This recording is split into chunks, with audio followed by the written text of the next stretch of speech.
Good morning. I believe everyone is here. We're about to begin a Zoom oral argument. This is the fifth DCA panel on case number 250354, Ivan versus Holder. I have the privilege of being the presiding judge on this panel. I'm joined by Judge Scott Makar and Judge Paige Kilbane. If both of you would be mindful of the vagaries of Zoom, that would be appreciated.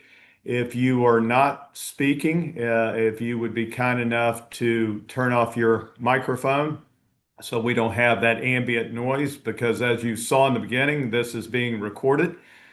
Additionally, if you would also be kind enough to turn off any electronic devices that may have a noise mechanism on them, that would also be appreciated. And finally, we are here for a reason. Because we have questions about certain aspects of the case. To the extent we have those questions, we would also appreciate you being responsive to our questions. Ms.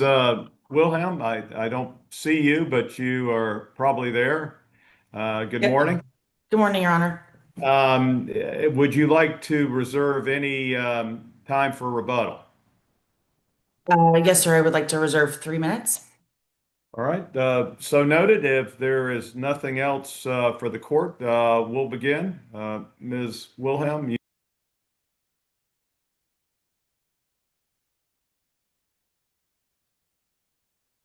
I apologize, Your Honor. I lost the sound.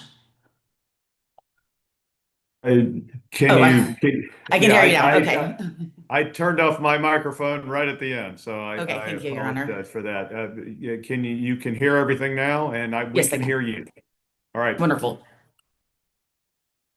Good morning, and may it please the court. My name is Amanda Wilhelm on behalf of the appellant William Ivan. We are here today asking for a reversal of the lower court's summary judgment order of January 8th, 2025, and have two issues on appeal before the court today. The first is the appellant's ownership interest in the property in question in fee simple due to an invalid devise pursuant to the Constitution. And secondly, that the appellant never knowingly, affirmatively, or expressly waived his homestead right to the property. If I may, I would like to begin by addressing the first issue. It is undisputable that Mrs. Ivan was domiciled at the property at the time of her death and therefore subject to Florida homestead laws. The Ivans were married at the time of Mrs. Ivan's death, and she had no lineal descendants. Mrs. Ivan attempted to devise the property in less than fee simple to Mr. Ivan, which does not comply with the Constitution. So Mr. Ivan's ownership rights in fee simple vested upon Mrs. Ivan's death, according to Florida Statute 732.4011 by operation of law. Mrs. Ivan's trust did not create a Hey, life estate. let me ask you, if I may, Ms. Wilhelm, you would fully agree, consistent with the case law and the statutes that allow it, that the homestead interest can be waived. You agree with that? I do agree that it can be waived. I do not agree that it was waived in this instance. And we get that. That's why we're here. But if it was waived, that's it. The court was correct in its ruling. If the homestead was waived, yes, then the property would have passed, not in the manner that the court decided, but it would not have passed to Mr. Ivan in fee simple. So why was it not waived here? It was not waived because there was no valid, knowing, express waiver of the homestead interest. Um, the the court found that Mr. Ivan waived his interest by signing as a trustee to Mrs. Ivan's trust. Nowhere in the trust is there any express language saying that Mr. Ivan, as a trustee, was waiving any sort of homestead rights, nor could he have waived any rights for Mr. Ivan individually. Likewise, there was no prenuptial agreement that waived any homestead rights, nor was there any postnuptial agreement waiving any homestead rights. And that would have required disclosures, and there is no evidence of any disclosure there. There was simply a deed that arguably has its own problems, placing a property or attempting to place a property into trust, and then a trust document discussing what a trustee could do with Mrs. Ivan's homestead. Nowhere is there any express language in any writing stating that Mr. Ivan specifically wanted to waive his constitutional right to his homestead. There are multiple references to a life estate, but what do you make of all that? He missed that? I do not believe there was ever a life estate created. Well, but there are multiple references to a life estate in documents he signed. Were there not? There were references to life estates in documents he signed. However, a mistake is not tantamount to a waiver, and especially not a waiver of constitutional rights. I think there were many mistakes made in the course of this case, and unfortunately many by professionals as well. But the only way that anyone can get to a life estate is by looking to the trust document. The plain language of the trust does not create a life estate with a remainder interest to the remainder man. What the trust document says is that Mr. Ivan may live on this property, and then if he passes away or decides not to live there, then the trustee is authorized to sell the property and then distribute proceeds. So it's almost a pseudo life estate, but not truly a life estate with a remainder interest. And so that's the only way that a life estate can be construed. I still don't believe it's proper. It's not proper per the Constitution. And then you get to a homestead order that transforms trust property into a life estate with a remainder interest. Again, that's difficult to follow because if the way that the homestead order was written, it would suggest that the property was owned then by Mrs. Ivan individually, which would have meant it was owned by Mrs. Ivan and Mr. Ivan together as a tenancy by the entireties, which then, per law, by operation of law upon her passing, still doesn't get you to a life estate.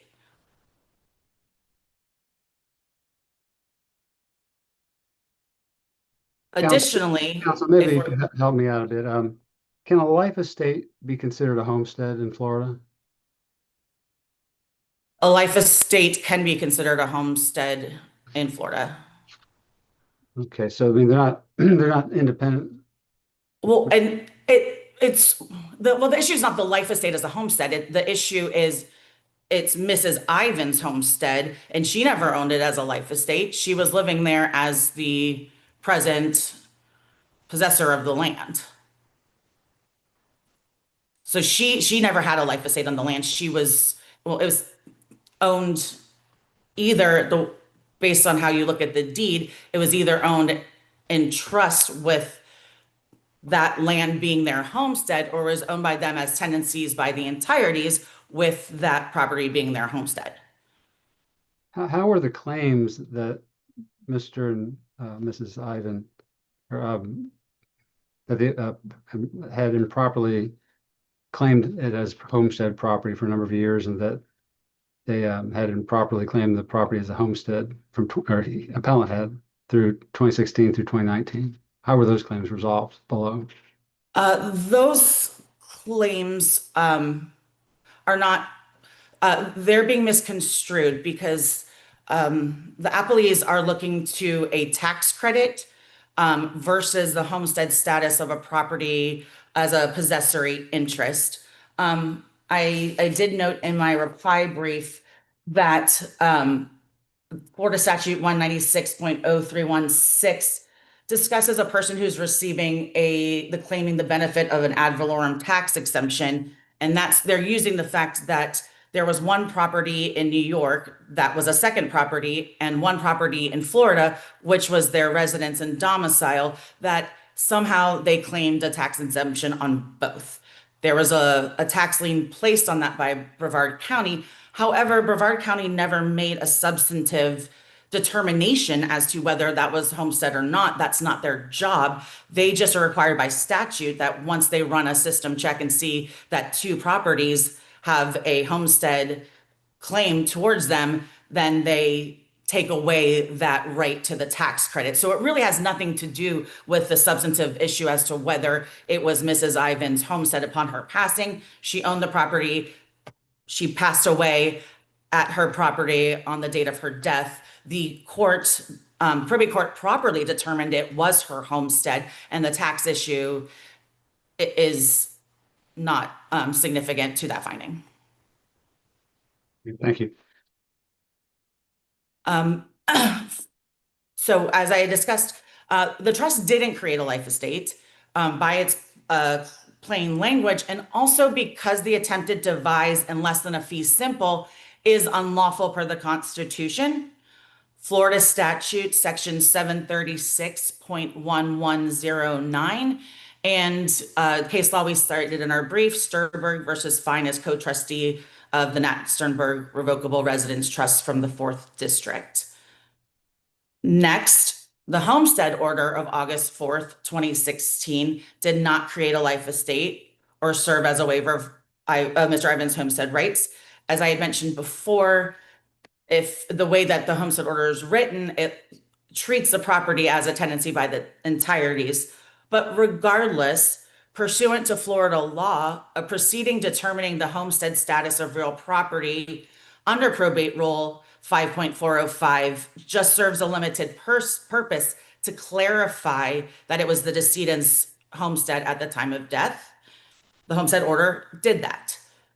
But what the order did not do, nor could it do by law, is determine new rights. New rights would have been a life estate because homestead rights exist at the time of death and continue regardless of an order under Rule 5.405. The proceeding is permissive.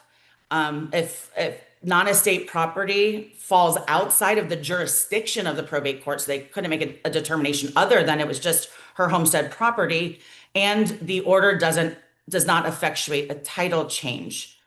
This is the holding from the Warner versus Quicken Loans case from the Middle District that I cited in my brief, which relied heavily on the Mullins versus Mullins case that this court determined that probate courts do not create title transactions, and that homestead rights exist upon the time of the decedent's death. Additionally, a petitioner in a probate court can't extinguish or waive their homestead rights by unwittingly including the homestead property as part of the probate estate, which the Rutherford v. Gascon court, the Second Circuit, found. Here, the appellees are arguing that because Mr. Ivan sought the homestead status of Mrs. Ivan, that he waived his rights to make any claim on the property, and that is just not pursuant to law, their position.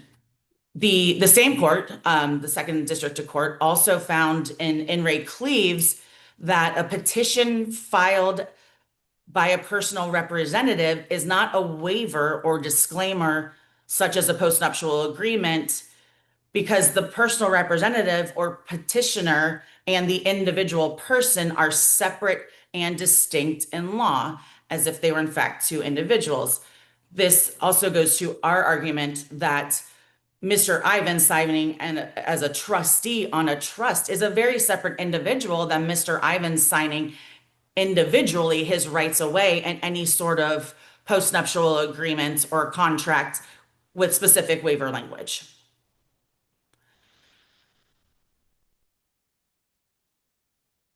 This is also because Florida law clearly establishes that a waiver of homestead rights be knowing, valid, and absolutely clear without a scintilla of doubt as to the intent of the waiving party. Okay, so counsel, so your position is that despite Mr. Ivan essentially on this record appears to me conceding and in fact representing that he only has a life estate and that these other folks have the remainder. Despite all that, your contention is somehow he has fee simple title today, or should have fee simple title today. Yes, Your Honor. And part of that is a reliance on Rutherford v. Gascon from the Second District Court. There was a dispute between a surviving spouse and a personal representative of her husband's estate. They entered into a settlement agreement where the surviving spouse purportedly waived her elective share and accepted a life estate. The trial court agreed that the settlement agreement could constitute a valid waiver, but the appellate court reversed, finding that she was unaware of her rights to a fee simple interest upon the passing of Mr. Smith. So in that case, there was even an executed settlement agreement in place, but they said the settlement agreement didn't reach to the level of showing evidence that she was aware of her rights and that she unequivocally desired to relinquish those rights. Because none of that existed, no valid waiver existed. Here we have the same, where there is mass confusion. I still do not believe, and the trial court agreed that the Article 7 in the trust doesn't create a true life estate with a remainder interest. Then you have a probate order looking at this property that's not trust property, then turning it into a life estate. So, and a deed that has issues. So with all of these layers of confusion, where is the evidence that if that wasn't procedurally clear, that he had a clear knowledge of his true homestead rights and then decided, regardless of my knowledge of my homestead rights, I choose to waive those.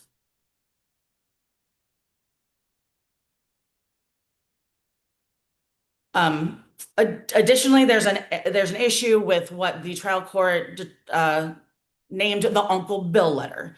The lower court considered that an affirmation of waiver. However, it doesn't constitute competent evidence, and only competent evidence may be considered by a court in ruling upon a motion for summary judgment. The letter was undated, it was never authenticated, and cannot be used as evidence, and brings up questions of material fact. In the letter, it even states, I'm going to sell the house pursuant to the trust not giving an interest. But it also doesn't state that he intended to waive any homestead rights, that he ever did waive any homestead rights, nor does it state that he was ever aware of any of his homestead rights. And it should never have been admitted as evidence and part of the summary judgment order to declare a life estate interest as to my client. Basically here, the appellees are asking the court to obliterate Mr. Ivan's constitutional rights without any support that he understood he was entitled to these rights and then knowingly and validly waived them. These laws exist for this very purpose, so that surviving spouses' rights to their property are not undercut by relatives who are not lineal descendants. Further, they are asking the court to ignore well-settled law, providing that Mr. Ivan had a vested fee simple interest in the property upon Mrs. Ivan's death, and focus on what happened afterwards. However, we ask you to find, much as the Gottschall versus Taylor court from the 4th District Court found, that since the conveyance did not comply with constitutional law, as it was less than a fee simple interest devised to my client, that it was void ab initio, and that subsequent events will not breathe life into it, the statute of limitations is inapplicable because the conveyance was void ab initio. And as the Rutherford court found, it is well settled that equitable principles of estoppel and waiver cannot operate to nullify a homestead interest. They have brought up multiple times a res judicata argument. However, that is unpersuasive here. As explained, Mr. Ivan was a separate entity as a petitioner in a probate. That person is not here today. The four identities are not found here. There was a question of establishing homestead. That is not at issue here. Ms. Wilhelm, you're down to 2 minutes and you're welcome to use all your time, but do you want to reserve anything else? No, Your for Honor, I rebuttal? will reserve. Thank you. All right, so noted. On behalf of the appellees, who will be speaking today? Good morning. May it please the court, Jonathan Colin on behalf of the appellees. All right, Mr. Cullen, please proceed. Thank you, Your Honor. The problem with appellant's case is that this was not Bonnie's property at the time of her death. William and Bonnie together over a series of years as husband and wife had deeded that property to the trust that they created, establishing the life estate as part of Bonnie's careful estate planning. And then William, over a series of years in a series of forums, both in tax purposes and even in this litigation itself, defended his life estate, going so far as to use the fact that it was a life estate as the basis for his counterclaim, requesting contribution from the trust beneficiaries, specifically because he had a life estate that he had recognized and defended, and had signed trust documents accepting a fiduciary responsibility to maintain on behalf of the beneficiaries. And it was only after a series of deeds and a series of trust documents that he signed together with his wife to put that property into the trust. And after a litigation strategy where he admitted the existence of that life estate, only then later after his incapacity, once his daughter as attorney in fact took over the litigation, did they suddenly for the first time, years after the deeds that they're now claiming he signed that were invalid, have decided that it established that those deeds were invalid and that he had a fee simple estate the whole time. But it was never something that was a testimony that passed to him upon Bonnie's death. And that's the problem with their argument, is that the legal framework that they are describing is what happens when a surviving spouse inherits property upon his decedent spouse's death. But that's not this case. This is a case where together during their lifetime, during Bonnie's lifetime, they signed a series of deeds using all of the language that the Thayer court, the Thayer decision that they have relied upon, have looked to, and a series of other cases that we've cited, saying that starting in the October 2000 deed that William signed as husband with his wife, releasing all rights into the property, including hereditaments and all other rights in that property. And that is the language that the Thayer decision they've relied upon and the other cases we've relied upon have looked to show a knowing waiver. So those deeds put that property into the trust during Bonnie's lifetime. So it never was something that was a devising upon her death. It was already in the trust. And that's why the statute 732, 702 applies, and not the other statutes that they've relied upon. And you then look to the language of those deeds and the trust documents. Did it establish a knowing waiver that shows action inconsistent with a homestead constitutional right? And it did. It showed that it was a life estate. It showed that he was accepting a fiduciary responsibility to care for that property and pass it on to the benefit of the beneficiaries. And it showed that and that's the position he's taken. First in that 2000 deed, later when it passed back to them from the trust to them as individuals, and then finally in the April 30, 2007 deed, that was very clear. It was a grant from them as individuals. This is that deed, which is the April 30, 2007 deed, which is in the record, at record document 2085, was very clear in its grant language that it is something being passed by Bonnie and William as husband and wife to the trust, which they described in elaborate fashion, making sure that it was clear from this document that this was being put into the trust as trust property. And that was in 2007 during Bonnie's lifetime. They never challenged this deed for 15 years, this deed has existed since 2007 before the first time it was challenged. During her lifetime, it wasn't challenged. After her death, when William became the personal representative of the estate and he initiated the probate proceedings, during those proceedings, he took the position that he owned a life estate. That was the Well, position. counsel, if I can, I'm sorry to interrupt, but if I could ask a couple of questions, and they both deal with the final judgment of the case. I hear you saying that William Ivan has a life estate, correct? Yes, sir.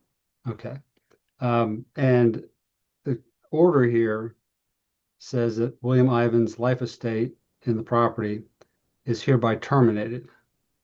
So the effect of the order is to oust him from his life estate that everyone agrees that he has, correct? Yes, and this litigation actually began on the part of the beneficiaries because William Ivan was not taking care of his duties towards the life estate and towards the trust that he had accepted as a trustee.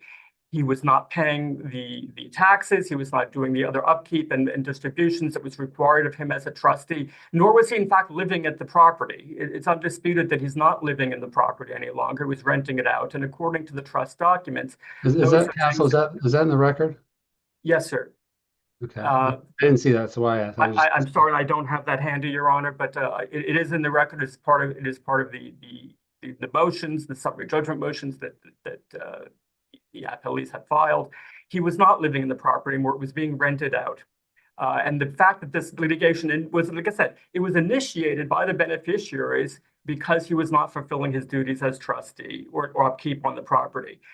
And it was on that basis that William then, in his initial answer to the first complaint and in his initial answer to the amended complaint, both admitted the allegation that he had a life estate and used it as the basis of his counterclaim for contribution, saying, well, in fact, the beneficiaries should be contributing to the upkeep of the property, specifically because, he claimed, I have a life estate and it's going to be their property upon my death. Therefore, they should be contributing to the property. That was the position he took in this litigation earlier in many years ago. Over time has passed, and as his daughter, as attorney, in fact, is conceded in later responses to later summary judgment orders, recognizing that his condition has deteriorated over the years, and the fact that she has taken over the litigation as attorney, in fact, for her father, William, whose capacity has diminished, unfortunately, over time, as also has been shown in the record.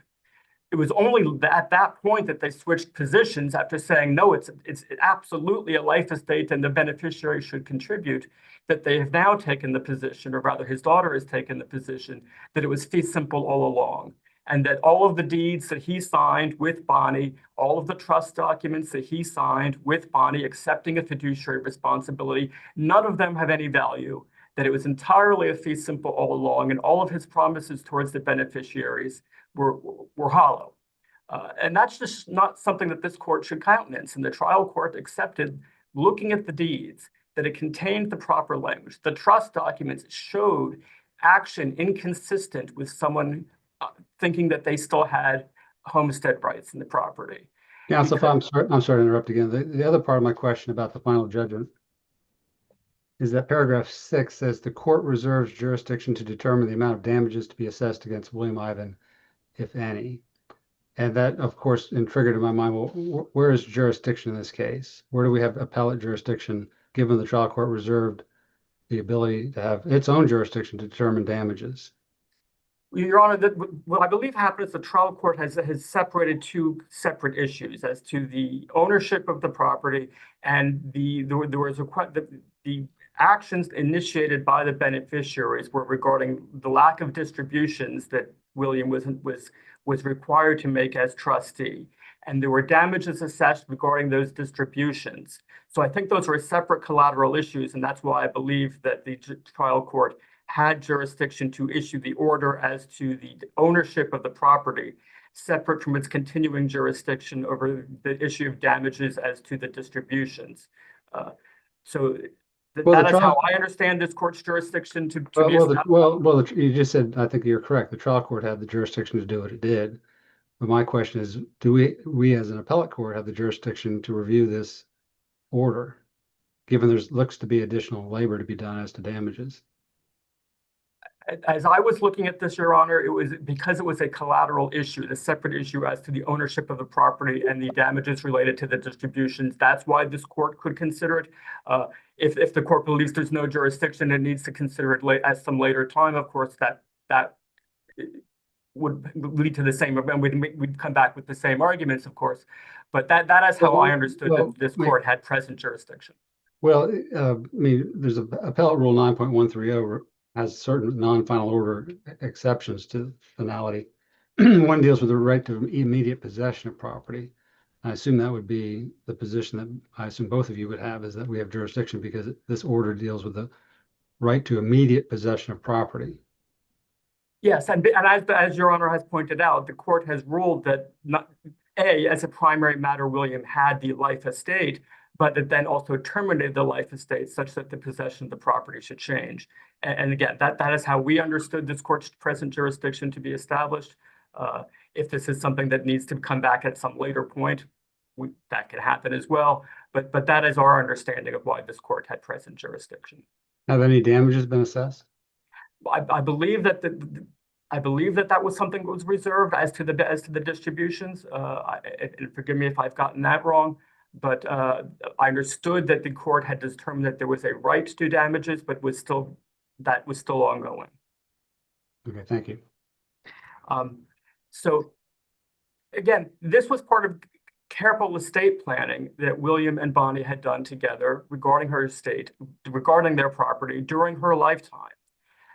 So because those deeds contained the proper language, which was the October 2000 deed had the language about releasing all rights in the property, including the hereditaments, that constituted the waiver as far back as 2000 during Bonnie's lifetime.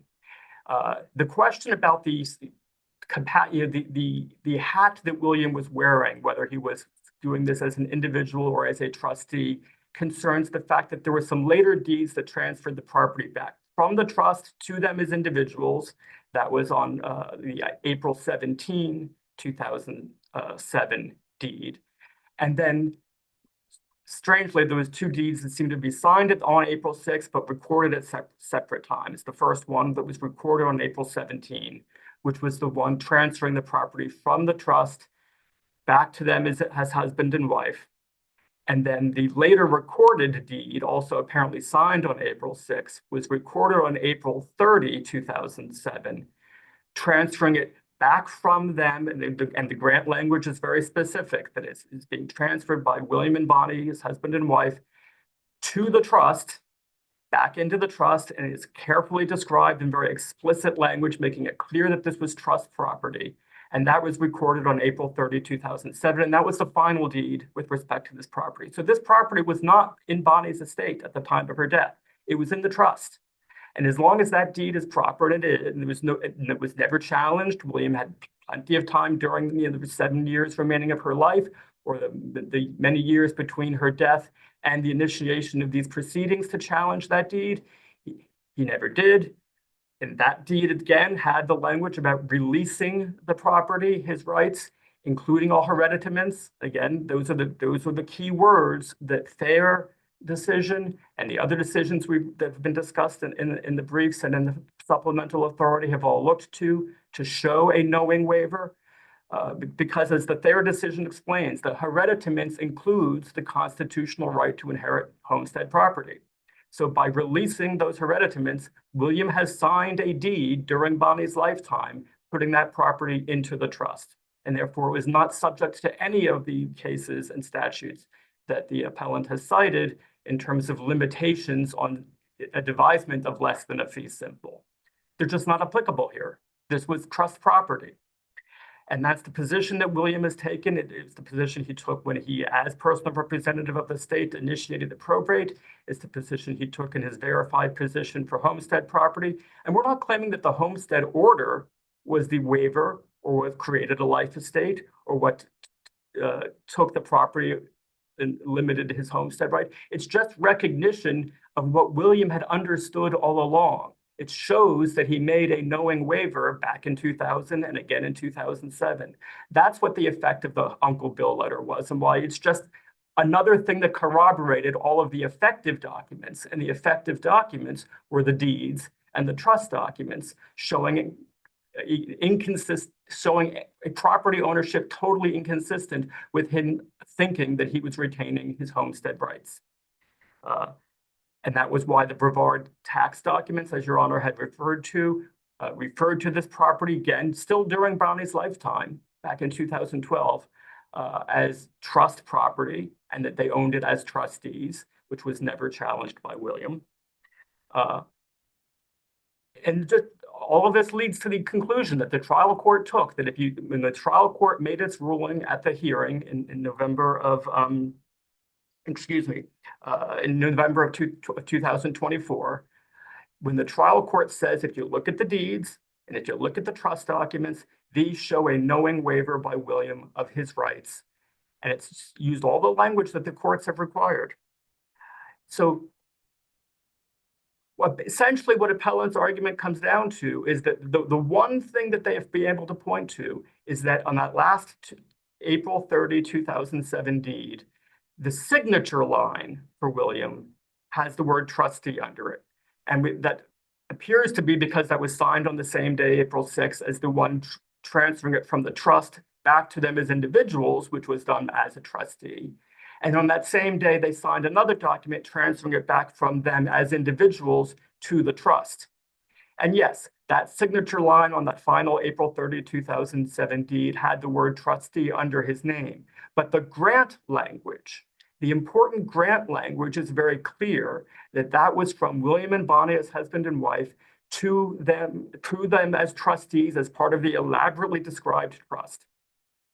And so appellant's argument comes down to the one fact that after signing a series of deeds together as husband and wife, after signing a series of trust documents in which William accepted the fiduciary responsibility to safeguard this the property in the life estate for the benefit of the beneficiaries, that all of that elaborate estate planning by William and Bonnie together should be thrown out because his daughter now, as attorney in fact, says it really should be her property or his property in fee simple that would pass to her. And that she is the one asking to disregard all of this careful estate planning that Bonnie and William did together. And the trial court did not accept that argument. And respectfully, we think that the trial court's decision should be affirmed and this court should grant that affirmance. Unless the court has any further questions, I think we've presented our argument. Thank you, Mr. Cullen. Ms. Wilhelm, rebuttal? Yes, Your Honor. Just to clarify, the lower court found that they did not believe the deed was so much a waiver. That's on the record of appeal, page 2466, lines 7 through 9. If the property was in the trust, again, Sturberg says that if the devise does not comply with Florida Constitution, it fails, and then the property passes by intestate rules. Well, counsel, just on that point, if the property is in the trust, it's not a devise because that was done during the lifetime. So let's assume we have jurisdiction, let's assume that the property was validly transferred to the trust. How do you prevail if that 736 doesn't apply?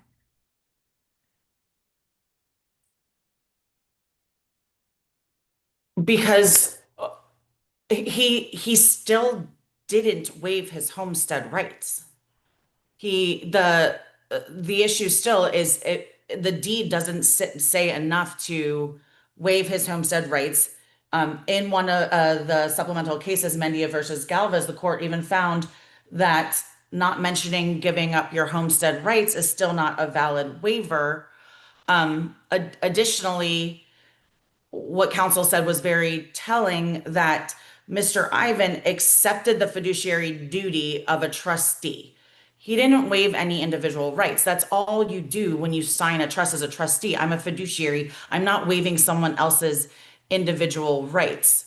So regardless, there's no writing anywhere that says he understood that placing this property into this trust was going to waive all of these this constitutional right that he owned, that's still required.